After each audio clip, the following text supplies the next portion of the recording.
ఎక్కడన్నా కానీ మామూలుగా జనరల్గా భార్యలను భర్తలు వేధిస్తుంటారు. పోయి 10 ఏళ్ళు పట్టుకురాపా అంటుంటారు. ఇది ఏదో సంపాదించి పెట్టినట్టు ఇడు రకరకాల మంది ఉంటారండి.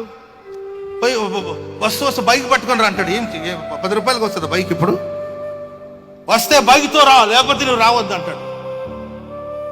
అర్థమైందండి?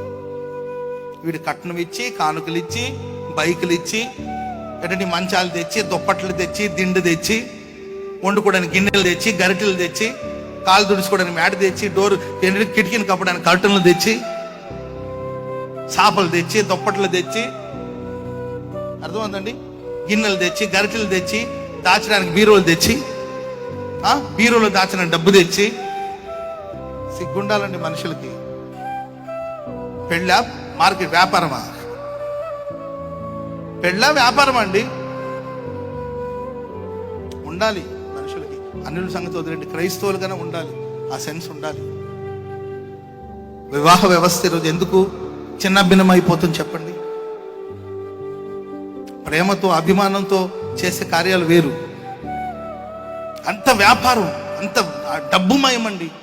విశ్వాసులు కూడా ఇలా ప్రవర్తించడం కొన్నిసార్లు విడ్డూరంగా ఉంటుంది. అంత మార్కెటింగ్ వ్యాపారం అంతే. అందుకే ఆ కాపురాలు కూడా అట్టగా ఉంటుంది, ఏడిచినట్టుగానే ఉంటుంది ఆ కాపురాలు. వ్యాపారం మార్కెట్లో పెట్టి వ్యాపారం చేసుకున్నట్లు.